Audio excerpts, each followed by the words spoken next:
Okay, once you've set up and you've got a palette of paint like this, you've got your worksheet, it might be helpful to use the color wheel. It's been a while since you've probably painted, and what we're going to do is work from the primary. So we are eventually going to do an actual painting, so it's good to get a little bit of practice in just mixing, because you're going to be making all of your own colors anyway.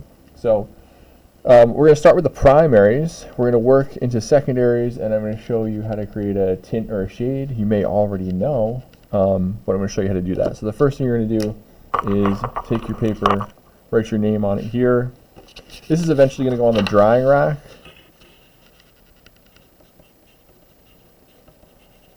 And then whatever period you're at. Let's go 8. Okay. In our standard color wheel, we're going to start it this way here, and I kind of labeled it as best I could to help you. We're going to do hues in the center. So a hue is just the pure color. All right, there's no white or black added to it. It could be a combination of two primaries to create a secondary, or it could be a tertiary, which is a combination of primary and secondary together. Secondary is two primaries together. All right, on the outside row, we are going to have our tints. This is going to be color plus white. On the inside, we're going to have shades, and that's going to be color plus black. All right.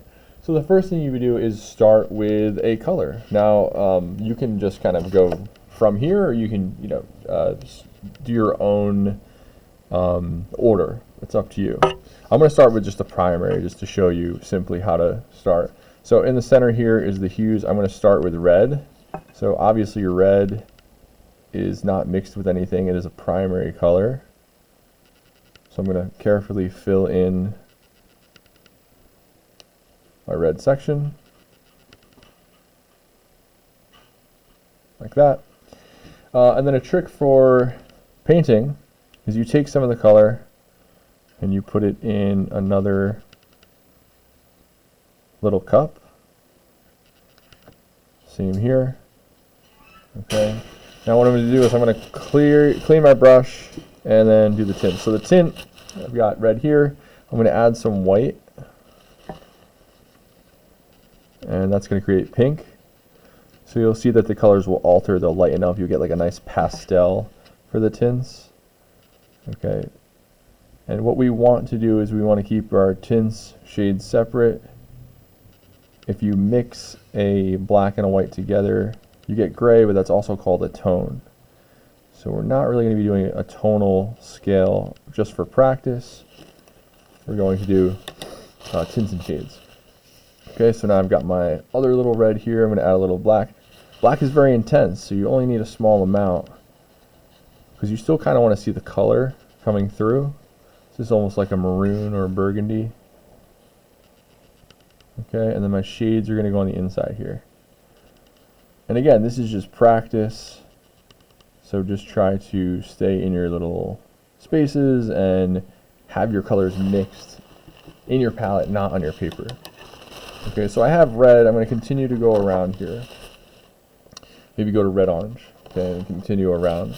So red-orange is a tertiary color. If you look at your color wheel, you have the primaries set up here, and then you have your secondaries in an upside-down triangle. Okay, when you are mixing, look at where the secondary, or wherever the color falls on the color wheel. So if it's orange, is directly in the middle of what two primaries? Yellow and red. So it's equal parts yellow and red. All right. Same thing if it was like blue green, a tertiary color. What two primaries is it in between? It's between blue and yellow.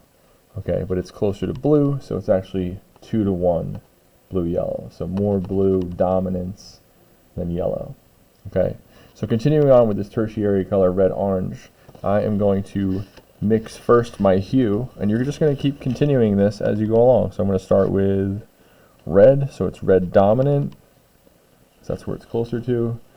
I'm going to mix yellow into my red until I get a nice red-orange that I'm happy with.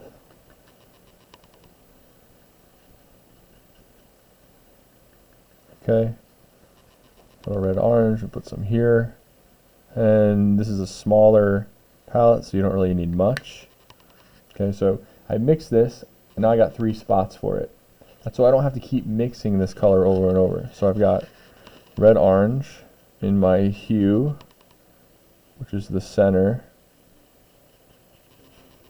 It's looking a little like orange on white paper, but that's okay. Then I'm going to make my tint of red orange by adding white.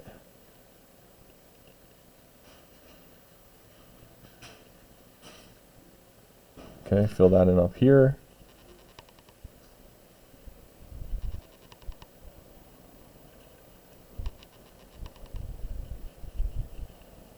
And then in the center circle again, my shade. You're going to add a small amount of black to create a shade of red orange, like that. Okay, so that's what we're going to start with first.